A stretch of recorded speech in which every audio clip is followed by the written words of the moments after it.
안녕하세요. 저는 올해 34살의 여자입니다. 친구들과의 뒷담화를 하다가 여기 채널을 소개받아서 욕이라도 신랄하게 한번 더 해보고자 하는 마음으로 사연을 보내요. 잘 부탁드립니다. 저는 2년 전에 결혼을 했고 지금은 아이가 없는지라 여전히 신혼이라고 말을 하고 다닙니다. 남편은 저랑 동갑내기 있고 고등학교 동창이에요. 그때 만나서 꾸준히 사귀었던 것은 아니고 20살 초반에 잠깐 연락하고 지내다 사귄 적이 있었는데 남편이 군대를 가게 되면서 잘 못 본다는 이유로 그냥 헤어지게 되었었고 그 후로 한참 또 연락이 뜸하다가 30 지나고 우연히 친구들과의 동창회 자리에서 남편을 제외했습니다. 남편 성격 자체가 늘 저한테 끌려다니던 스타일이었는데 30이 넘어서 본 남편의 모습은 참 의젓하고 또 남자답더라고요. 다부지고 자기 할 말 똑 부러지게 하고 게다가 잘 나가는 판교 직장인으로 살고 있던 남편의 모습은 제가 알던 그 고삐리의 남자친구가 더 이상 아니었죠. 저의 호감을 느꼈던 건지 남편도 저를 보자마자 그냥 제가 너무 궁금했었는데 얼굴 봐서 기분 좋다며 앞으로라도 연락을 자주 하면서 지내고 싶다며 제 번호를 따갔어요. 저는 시각 디자인을 전공했고 20대에 잠깐 대기업에서 디자이너로 근무를 3년 했다가 그 당시에는 일을 그만두고 혼자 나와서 프리랜서로 일을 하고 있었거든요. 제가 혼자 1인 사무실을 차려서 일하고 있는 게 남편 눈에는 굉장히 신선하고 또 도전적으로 보였었나 봐요. 제가 하는 일을 물어보며 사업은 잘 되는지 어떻게 사업을 할 생각을 다 했다며 용기가 대단하다나 뭘 하나. 저는 그냥 마음 끌리는 대로 살면서 내심 불안한 마음과 위축되는 마음이 컸었는데 남편이 그렇게 저를 떠받들어주고 대단하다고 칭찬해주니 참 고맙고 기분이 좋았습니다. 그렇게 다시금 좋은 감정을 가지고 만난 남편과는 연애로 2년 가까이 오래도록 처음으로 진득히 연애를 해봤고 이제는 그냥 와이프 해도 된다는 남편의 말에 저도 이 사람을 더 믿고 의지하며 살고 싶다 생각하며 결혼을 감행했어요. 주변에 결혼한 친구가 딱 한 명밖에 없었던 저로선 굉장히 큰 용기와 도전이 필요한 것이었는데 남편을 생각하면 불안하고 긴장되는 마음까지도 모조리 녹여버리는 것 같았죠. 그런데 남편이 마냥 좋다고 결혼이 좋은 건 아니잖아요. 아, 제 인생만큼은 어릴 적 엄마가 고모들한테 시집살이를 당했던 것처럼 시댁 식구들의 갑질이라든지 아니 뭐 하나 기분 거슬리게 하면서 부려먹는 것이라든지 그런 짓들이 결코 없었으면 하고 바랬었는데 모든 세상에 시자 들어가는 사람들은 다 똑같은 건지 저희 집 시댁도 예외가 없더라고요. 저희는 오히려 저와 2살 차이 나는 형님이 너무 문제였습니다. 형님은 처음부터 저와 삐그덕거리는 사이는 아니었어요. 저희 연애할 적에는 여러 번 밥도 사주셨고 결혼 초에는 신혼집에 집들이 선물이라면서 지금도 집안에서 아주 환하게 밝히고 있는 주방 조명을 비싼 걸로 사다 주기도 하셨던 분이었어요. 얼마 나이 차 안 나는 형님과 지낼 수 있는 게 너무 좋았어서 저도 관계에 있어 흐트러짐 없이 최대한 그리고 최소한의 도리를 다 들먹이며 형님 그리고 시부모님께 잘하려 했습니다. 제 사무실에서 프리랜서로 일하다 보니 일이 막 매일같이 바쁜 건 아니어서 일이 없거나 금방 끝이 난 때에는 시댁에 가서 시부모님 모시고 근처 카페도 자주 찾아갔고요. 남편 퇴근하는 시간까지 시댁에서 시부모님과 있다가 남편이 곧장 시댁으로 퇴근을 해서 다 같이 저녁을 먹고 집으로 돌아온 적도 수도 없이 많았어요. 제 딴에는 잘 지내고 있다고 생각을 했고 저를 이뻐해 주시는 시부모님을 보면서 제가 잘하고 있다고도 생각을 했습니다. 그런데요, 작년 4월 초쯤 제가 완전히 일을 그만두게 되었어요. 뭐 업무적인 이유 때문이라 자세히 말하기 복잡하지만 일하면서 제가 받는 스트레스가 너무 상당해서 당분간 완전히 손을 떼고서 쉬고 싶더라고요.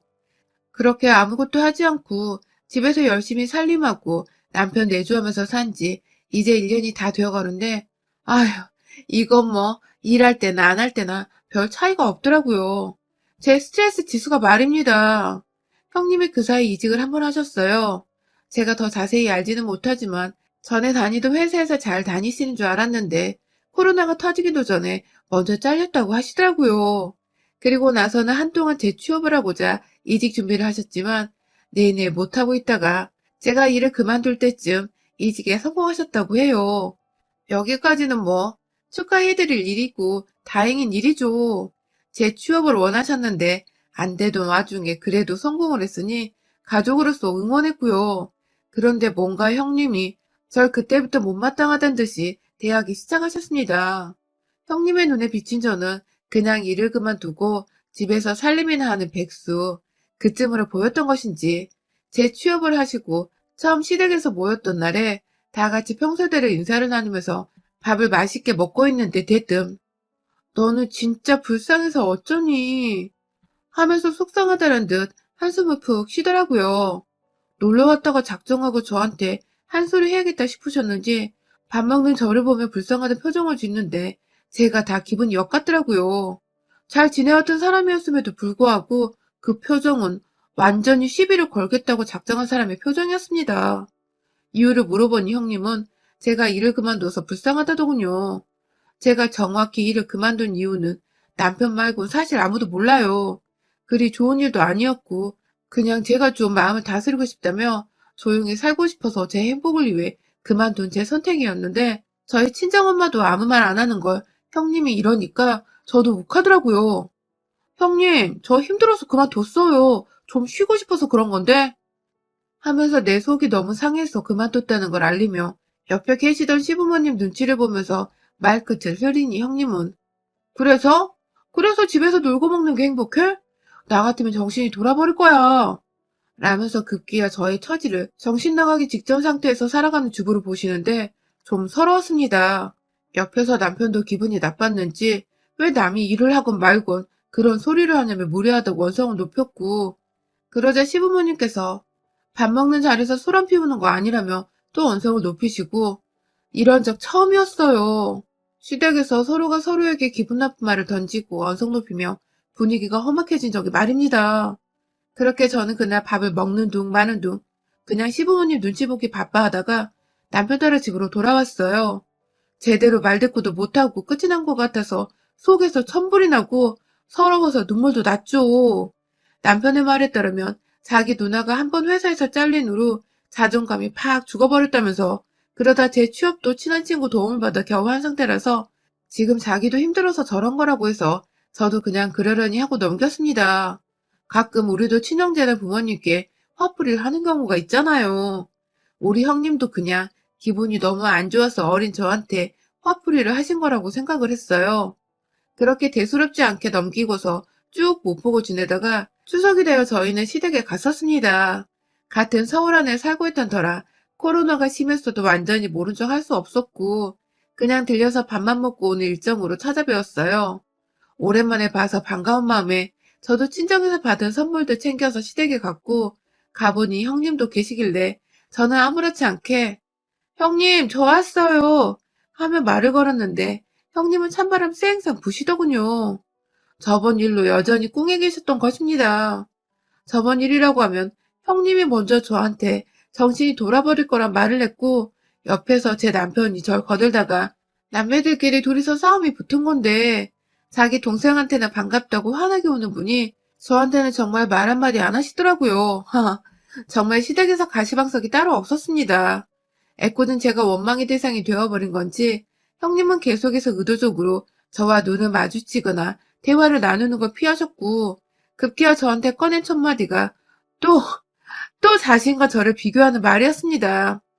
제가 여전히 주부로 지내고 있다고, 집에서 살림하고, 요즘엔 요리를 배우고 있다고 시부모님과 자연스럽게 대화를 나누고 있었는데 형님은 뭐가 그리 언짢으셨는지 옆에서 뜬금없이 이야, 네 주제에 남편 돈 쓰고 사니까 팔자 폈네. 라고 하시더군요.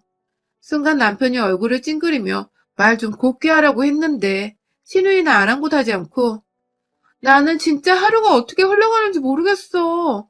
일하고 오면 피곤은 한데 꽤나 보람차고 또 내가 사회의 일원이 된 것도 같고 그렇더라고.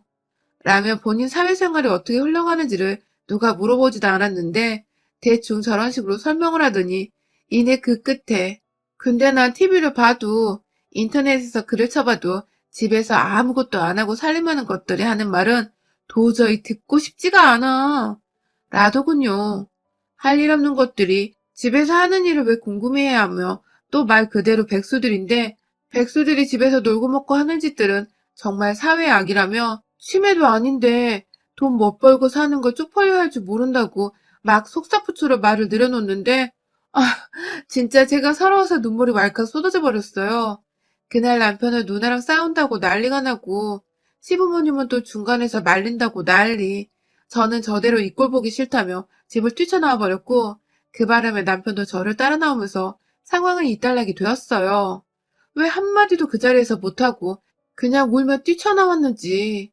시부모님이 나를 얼마나 머저리로 생각을 하셨을지 이 생각만 하면 정말 울분이 터지고 막 화나서 미쳐버리겠는데 이미 시댁은 나왔고 다시는 형님 얼굴을 보고 싶지 않더군요. 그렇게 또 저희는 거의 몇 개월가량을 시댁 근처도 형님 목소리 한 번도 듣지를 않은 채 둘이서만 잠자코 살았습니다. 그러다가 다시 올 초에 저희 가족들이 모두 만나게 될 일이 있었어요. 바로 다름이 아니라 형님께서 그 사이에 결혼할 사람이 생겼다고 집에 인사를 드리러 오게 했더라고요. 처음 애비 신랑을 데려왔을 때에는 저희가 참석하지 못했었지만 이번엔 우리가 다 가족인데 인사는 한번 하라면서 시어머니께서 저희를 부르시는 바람에 저희도 길게 싸움을 끌고 싶지 않아 좋은 마음으로 시댁에 찾아가기로 했습니다. 어찌되었든 형님 기분 좋으실 때 옆에 쌓였던 거라도 좀 풀면서 이제라도 다시 잘 지내보고 싶었던 저의 마음이 그만큼 컸던 것 같습니다. 그런데 우리 형님은 참 역시나더군요. 오랜만에 인사드리러 갔더니 대뜸 저희 부부를 보자마자 아유 우리 시간 널널한 부부 오셨네 하면서 맞이하시는데 순간 남편과 눈을 마주쳤다가 저희는 서로 텔레파시라도 통한 듯 입술을 질끈 깨물었습니다. 웬만하면 결혼할 사람도 데려온다는데 참자는 마음에서였죠. 형님은 본인도 더는 시비를 걸고 싶지 않다는 듯이 자기 남자친구가 올 때가 되었다며 가족들에게 긴장하는 듯이 말을 하셨어요. 저야 뭐 형님이 미워서 애비 아주머님까지도 탐탁지 않을 뻔했다가 긍정적으로 생각해보고자 마음을 다잡고 있었죠. 그렇게 우여곡절 끝내 만난 형님의 남친은 생각보다 인물도 훤하고 키도 큼지막한 게 나이가 마흔이시라는데 그때까지 싱글이었다고는 생각이 들지 않을 만큼 사람이 인물이 좋았습니다.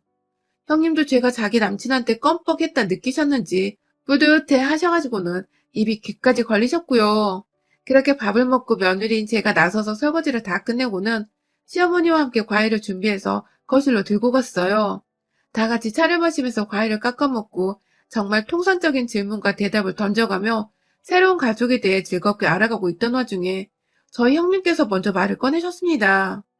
남친분과 얘기를 나누다가 제가 디자인을 전공했고 잠시 프리랜서로 일을 했다는 것을 들은 그분이 자신도 언젠가 독립을 하고 싶다고 혼자 일을 주체적으로 하고 싶은데 아직은 회사에 붙어 있는 입장이라며 나중에 퇴사를 하게 되면 꼭 조언을 구하고 싶다고 저한테 인사말이라도 참 따스히 해주시더라고요. 그래서 저도 당연히 제가 뭐라고 조언을 구하시냐며 최대한 열심히 도와드리겠다고 또 인사말을 건넸고요. 그냥 사람 간에 좋은 말이 오고 가는 참 훈훈한 상황이었어요. 그런데 형님께서 가만히 대답하는 저를 째려보시더니 이내 하신다는 말씀이 오빠도 참 집에서 살림하는 여자가 퍽도 절하겠다 하면서 제 얼굴이 다 민망해질 정도의 말을 하신 겁니다. 제가 집에서 살림만 하고 있고 그중에 일이라고는 설거지, 요리, 빨래 세 가지가 전부인 애한테 뭘 조언을 구하냐면서 오빠도 생각보다 능력 있는 직장인은 아닌가 보다 하면서 그게 또 웃기다고 시부모님 얼굴 한 번씩 쓱 쳐다보며 웃는데 그중에 웃는 이가 아무도 없었어요. 시어머니는 평생 주부로 사시며 형님 위에 설거지, 요리, 빨래 그 세 가지를 하며 사신 분이셨고 이제 보니 형님 남친의 어머니께서도 평생도록 주부로 사셨던 분이셨더라고요. 요즘 세상에 주부라고 직업을 후려치는 사람이 있냐며 옆에서 지그시 참고 있던 저희 남편이 또 화를 주체 못하고 슬쩍 신경질을 부리며 형님께 뭐라 하니 형님은 또 그 말이 꼭지가 도셨는지 저번처럼 화는 못 내시고 옆에서 남친 눈치를 보며 야, 일하는 여자들이 얼마나 쇠가 빠지게 일하는 줄 알아? 난 결혼하고도 이렇게 일은 꾸준히 할 거야. 다달이 몇백도 못 벌어오는 주부 주제에 일하는 나랑 비교하는 건 아니지. 하면서 직업을 후려치지 말라는 남편의 말에 일하는 여자들을 욕보이지 말라는 말투에 헛소리를 짓거리더니 급기야. 돈도 못 벌어오는 주부 주제에 라고 하니까 저도 너무하다 싶더군요. 형님, 정말 죄송한데 말 좀 가려서 하세요. 진짜 못났어요. 라고 말했습니다. 너무 못나고 사람이 진짜 찌질해 보이고 얼마나 자존감, 자존심 내세울 게 없으면 직장 다니는 걸로 다른 사람도 아닌 주부를 이유도 없이 저를 까내리실까 싶어서 제가 너무 딱해서 못 봐주겠다며 혀를 찌직거렸습니다. 형님, 어머님도 평생을 주부로 사신 분이세요. 장녀라는 사람이 말도 가릴 줄 모르고 정말 못 봐주겠어요. 라고 하니 형님은 옆에 남친이 있고 업고를 떠나 이제 너무 빠기쳐서 이미지 관리를 못하겠었는지 순간 찻잔을 확 탁자 위에 내려놓는 바람에 그 위로 잔에서 넘친 찬물이 주르륵 떨어져 내렸습니다. 그 모습에 시부모님은 또 싸우려고 하냐고 말리라 하고 남편은 제발 그만 좀 시비 걸어 누나 하면서 소리 지르는 그때 형님이 자리에 일어나 과일 든 접시를 던지기라도 하는 듯 그릇을 집어 올리는데 뒤에서 누군가 형님의 뒤통수를 테이블 위로 확 내리꽂았습니다. 바로 저희 시어머니셨습니다. 그간 단 한 번도 자식들 싸움에 손을 쓰지 않으셨던 분이셨는데 아무리 자식이라지만 본인도 평생 주부로 살았던 것을 생각하면 울컥하고 열이 받으셨는지 형님의 머리를 친다는 게 그만 너무 세게 쳐버린 바람에 테이블 위로 완전히 내리꽂아버리신 겁니다. 순간 정적이 흘렀고 형님은 찬물을 흘려진 테이블 위에서 머리를 떼어내 올리며 뚝뚝 얼굴 위로 떨어지는 찬물을 팔로 닦아냈어요. 그리고는 시어머니를 쓱 쳐다보는데 시어머니가 그 딸내미 뺨을 그냥 한 대 철썩 하고 때려버리셨어요. 자식 키워봤자 아무 소용없다더니 딱 널 보고 하는 소리네. 라면서 소리를 지르며 하소연을 하시더니 허구한 날 집에서 내 아들 며느리랑 문제 일으키고 이젠 하다하다 네 엄마까지 욕볼 재량이면 그냥 집 나가. 하면서 형님 뒷덜미를 잡고 형님 방으로 들어가서는 짐 싸라고 막 가방을 던져대시는데 졸지에 저와 남편이 형님과 맞짱을 좀 떠보려다가 시어머니와 형님의 사이에서 말리는 입장이 되어버렸어요. 시어머니는 가방끈 하나 붙잡고서 백 부분으로 형님을 아주 후려치시다가 급기야 밖에서 멀뚱멀뚱 상황 파악 중인 형님 남친께 이지라를 떨어도 결혼을 할 거면 하고 말 거면 가! 라고 하니 형님 남친은 정말 주랭랑이라도 치듯이 뭐에 쫓기듯 캥거루 마냥 초싹대며 옷을 챙겨 입고 집을 나가버렸어요. 나가는 남친 이름 부르다가 결국 현관문 열고 사라져버린 그 뒷모습에 서름이 북받쳤는지 엄마! 하면서 대성통곡을 하며 방바닥에 드러 누웠는데 참 내일 모레 마흔인 여자가 할 짓은 정말 아니더라고요. 입도 그렇고 행동도 그렇고 뭐 하나 교양이거나 생각에서 보이지 않는 것들만 골라야 되는 형님을 보니 아휴 참 처량하고 불쌍하고 딱하더라고요. 시어머님은 이제 저희 보고 집에 안 와도 된다면서 자기들이 형님 빼놓고 저희 집에 가던지 할 테니 부르기 전엔 다시 집에 오지 말라고 보로령을 내리며 저희에게 집으로 돌아가도 된다고 선포를 내리셨고 저는 짐 싸서 나가려다가 문득 방 안에서 울다가 저와 눈이 마주친 형님을 향해서 기쁨과 환희가 가득 담긴 미소를 귀까지 끌어올려 한박 웃음을 지어주곤 형님 오래오래 회사 다니세요? 전 집에서 설거지 요리 빨래하며 남편이 벌어다주는 돈으로 좀 쉬고 있을게요. 라고 말을 전하고는 황급히 집을 나왔답니다. 우리 형님은 그 소리 듣자마자 열받아 죽겠다는 듯 더 울기 시작했는데 저는 현관 앞까지 웃음소리를 끊이지 않고 내다가 문을 퍽 하고 닫고 나왔어요. 그날 우리 강단이는 시어머니는 딸내미 꼴 보기 싫다면서 진짜로 집에서 완전히 내쫓아버린 바람에 형님이 엉겹결에 저희 집에 한 번 와서 재워달라 했다가 저한테서 면전에 쫓겨나셨고요. 남친과는 그날 계기로 완전히 쫓겨나버려서 갈 곳이 없다며 호텔에 쭉 들어가 있다가 자취방을 월세를 구해 올 2월이 되자마자 이사를 들어갔다더군요. 졸지에 지 스스로 일하고 설거지하고 요리하고 빨래하면서 먹고 사는 짓거리들을 해야 하는 처지가 되어버린 형님. 어머님은 속이 많이 상하신가 동시에 그년이 지 손으로 밥하고 빨래하고 뭔 짓거리를 해봐야 집에서 살림하는 게 힘들고 귀찮아 죽겠다는 걸 안다면서 그래야 말을 또 지랄맞게 안 한다면서 단단히 벼르셨고 저는 그런 대장부 어머님을 열렬히 응원했습니다. 부디 어머님의 뜻대로 형님이 제발 독립생활하면서 그 지랄맞은 주둥이는 좀 담을 수 있게 되었으면 좋겠네요. 여러분의 생각은 댓글로 남겨주세요. 오늘도 시청해주셔서 정말 감사합니다.